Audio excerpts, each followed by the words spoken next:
All right, show me the money. NFL picks are week 6 are here. We are crossing the 1/3 mark of the NFL season. We're already get to the point where both near football is basically over, but we got to do the picks anyway the rest of the way. Join me today, great friend of mine and friend of the podcast, and he has appropriately chosen the Avengers version of City Field as his background. Kevin Lillis with us. Kevin, how are you?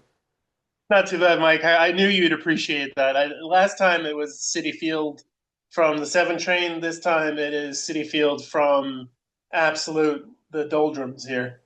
So you're saying you missed the Mets? Yes, I do in fact miss the Mets, Yeah. especially now that the Cubbies just won. Yeah. Well, that's a whole other conversation, but I think Yeah. we should start with the football team we unfortunately chose to root for as children, which is the New York Jets, who literally Sunday against Dallas, like a typical Jet effort this season where they start out slow, they get buried basically at the end of the second quarter. Like they had the fake stat padding, like garbage time. Oh, it's not so bad 37-22 when the game was not really that close. So takeaways from Sunday. The only takeaway I have really from Sunday is that I don't think that Jerry Jones should have been fined $250,000 for flipping off all those Jet fans.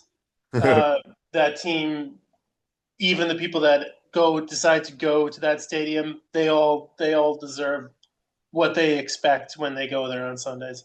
And I would have loved to have been with Jerry Jones that day, flipping off all those people too. This team, I swear to God, Mike, it's like Groundhog Day at this point. I feel like we've been having these podcasts. You'd have me on once or twice a year, and we discuss the same. It's the same thing. I don't think we've ever discussed a Jets performance where we're like, wow, like this is an actual like this is we're really excited about this team. Nope, it's the same thing every year. You get me on, and I feel like Bill Murray from Groundhog Day. Honest to God. Yeah, I definitely feel that here. And it does feel like with the Jets, like it's like we're back in that point where, they're the only team in the league without a win. They're 0-5. They haven't like arguably should have won at least 2 games, but they did not do that. And now like they have obviously tough road ahead. There's you can't look at any game and say, oh, if that's a game the Jets should win, whereas everybody else that gets Jets games, like, oh, we can beat the Jets. Like this is a spot where we can write ourselves or add one to the resume. So in your opinion, how low can this go for the Jets? Because remember, Aaron Glenn came from Detroit, where his first year there, they started 0-10-1. So you think we're heading in that direction? Yeah, with the cardiac cats. Well, the worst Jets season was what 1995 or 1996. I think where we went 115. I The think it was some that like that. days of coach. Um, this is. I don't mean to sound like an alarmist.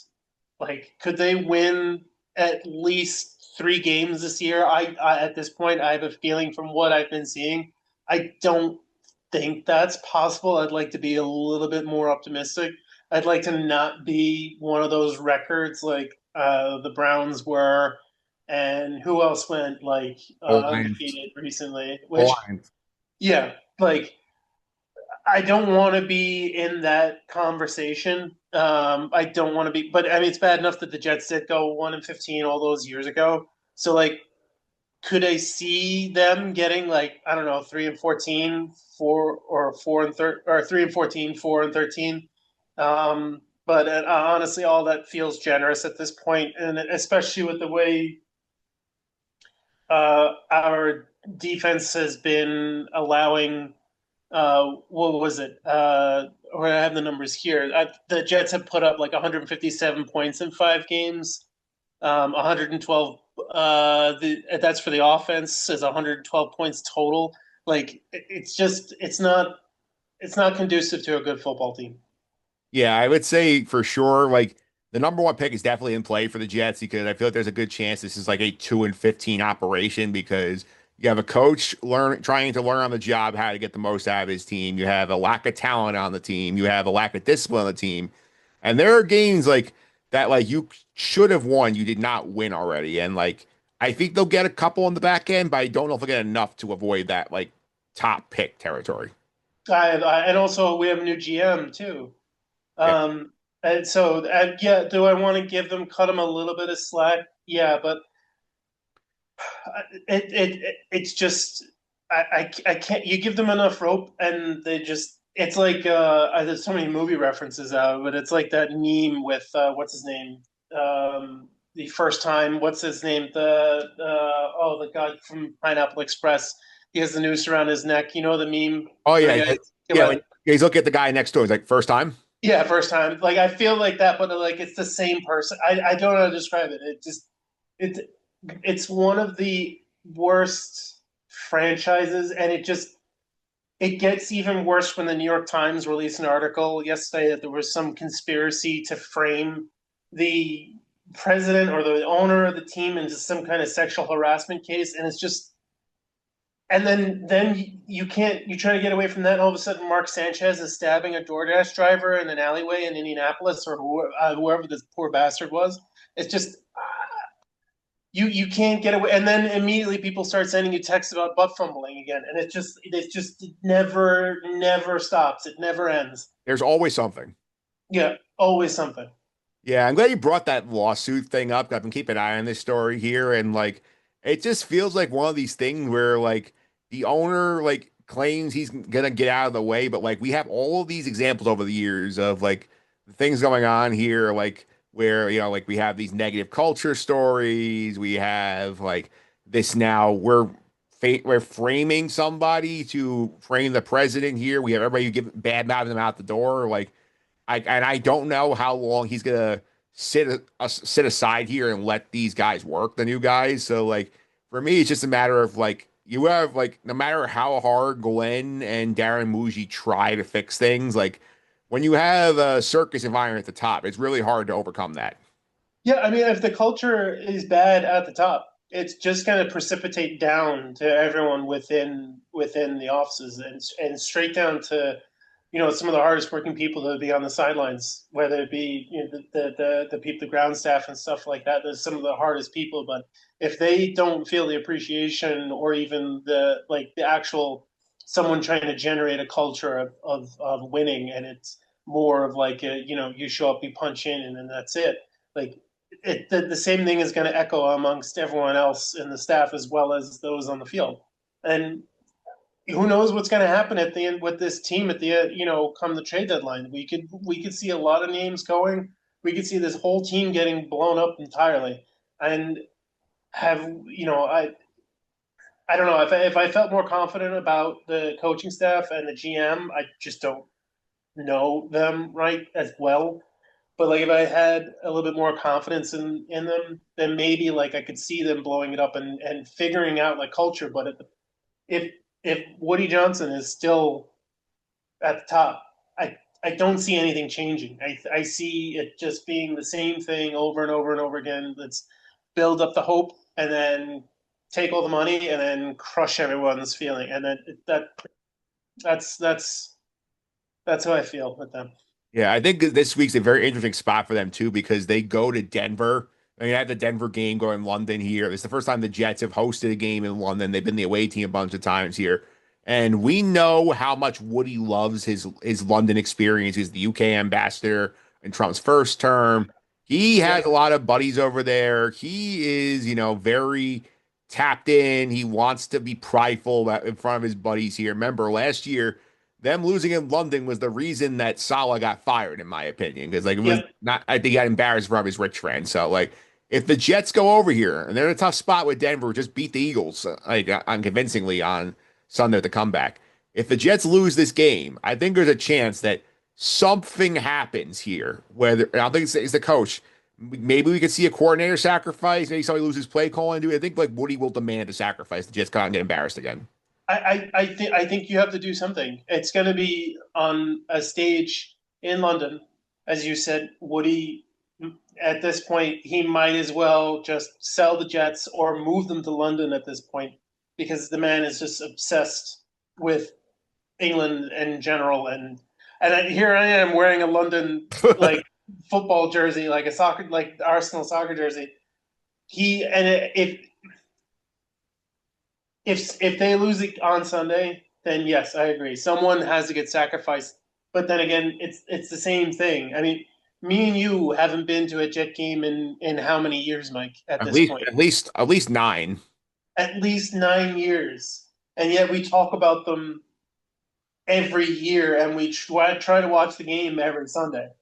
At least I've been struggling now lately to get through a game. It gets lifted Um, off a lot faster than it usually does.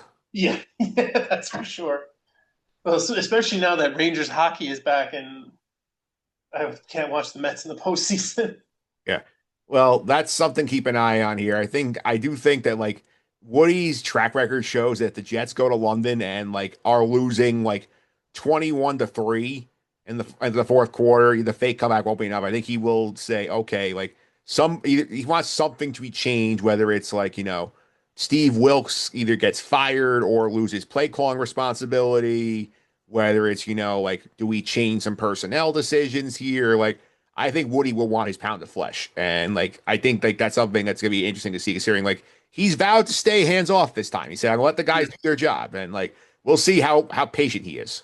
Sure, I'll believe it when I see it.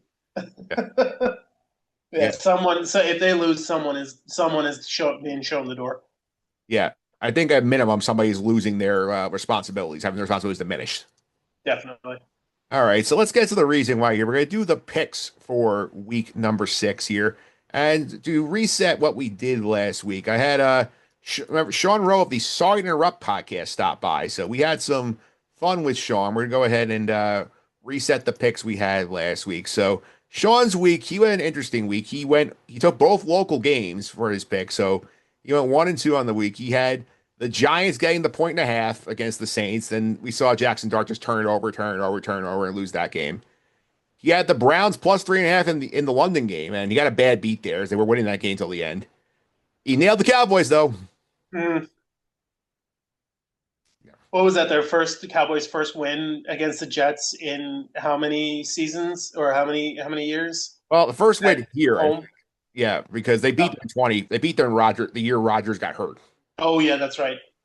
Yeah. Sorry, I didn't mean to throw shade at Will Smith potentially. All right, so he's one. Sean 1-2 last week. I went 2-1. I had the Texans laying a 2.5 against the Ravens. They ran and hit early. I had the Chargers laying a 2.5. I thought I was good when they good shape without 10-0, ended up losing the game outright. The Jags plus 3.5. I was very proud of that pick. I thought they would be close. They won the That, game outright. So good. That's a good Monday night pick. yeah, yeah, I like that. All right, so on the week, 2-1 for me. On the year so far, Challenger is 7-8. I'm 9-6. So solid starts. All right, so now we'll go to the picks, which is the reason why you're here. Kevin, as the guest, you may go first. So where are you going with pick number 1? The first pick I'm going with is the Jets are going to win it by a million. No, the Broncos are going to feel like it's a prove it game for Denver. They're definitely the better team on paper, but the Jets defense has been mediocre. They've just been getting stranded by their offense. At home with a clean game, I don't know. The Broncos will win. The Jets might hang around, but I'm definitely picking Denver minus 6.5. Yeah, I'm with you on this one. This is a family play here because this is a spot where this is probably the best team the Jets have played since Buffalo, and Buffalo just ran and hid. I feel like it's a spot where Denver is going to just go out early, and then like the defense will sort of like take the life out of the Jets this game here. I think this is a spot where maybe you get a garbage time touchdown. It feels, but the Jets are not scoring more than 10 points this game. But you know what? You know the worst part about being a Jet fan, Mike, is that here we are, been talking about London and talking about them being so poor, and there's so much on the line, and that there's a potential that someone could go. I wouldn't be surprised if I wouldn't be shocked if there was like a late backdoor field goal that the Jets could actually make. But at the same time, I'm not going to get my hopes up about it. I don't see this actually happening. The Broncos are definitely going to win it. All right, so we're going pick 2. Pick two, I'm going with the Chargers versus Dolphins.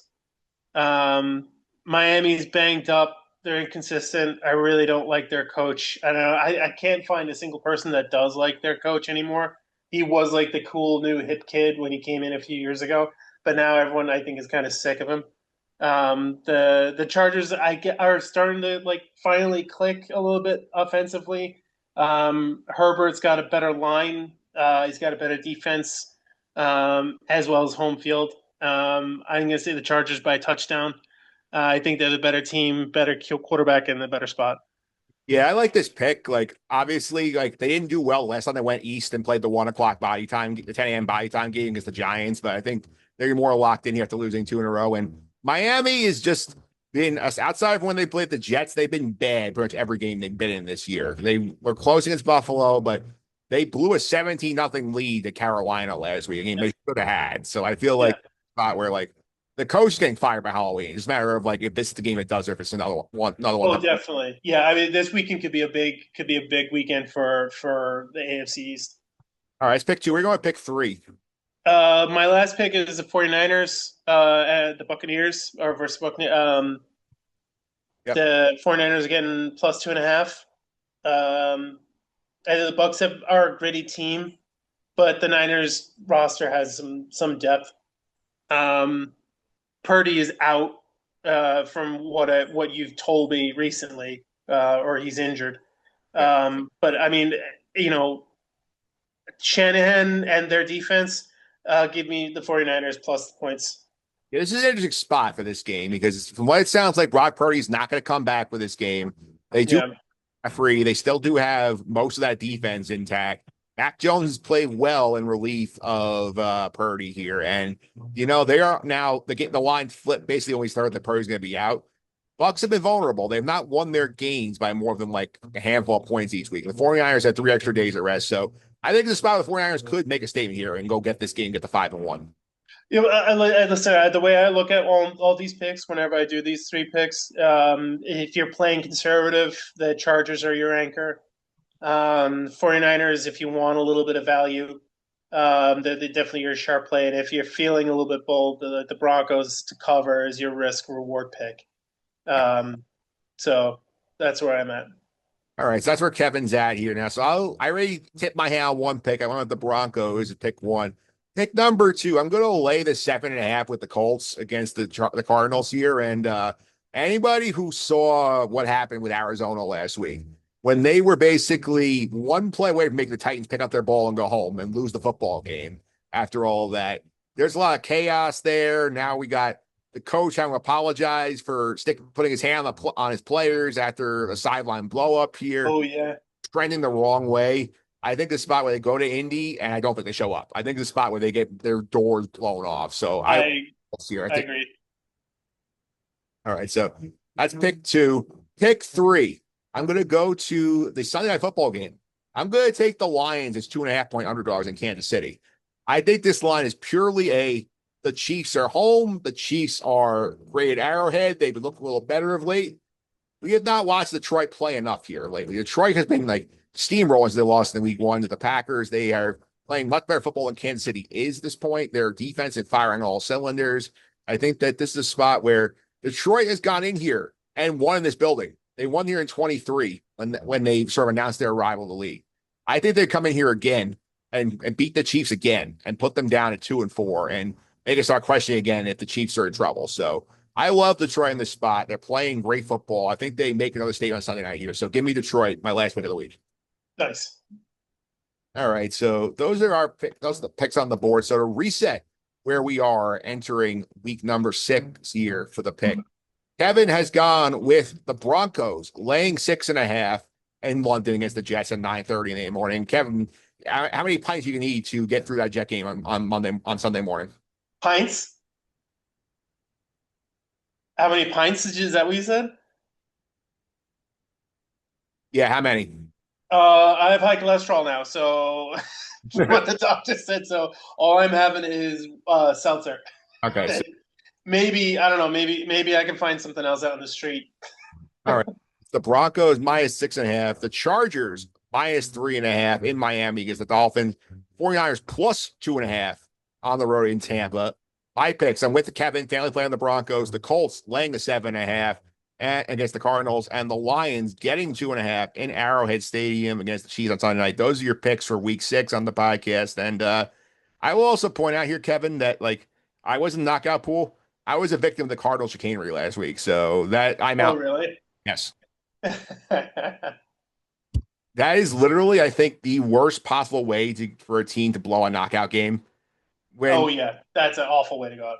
Yeah, when Emery DeMarcado is streaking for the end zone and he's got nobody in front of him, you're like, okay, fantastic. This is 28-6. The Titans look at their rating, quit, Uh, and then it just like it's just one of those things where you're watching it. I'm watching it on Red Zone in real time because the Yankee game ended up blowout, so I switched off of that.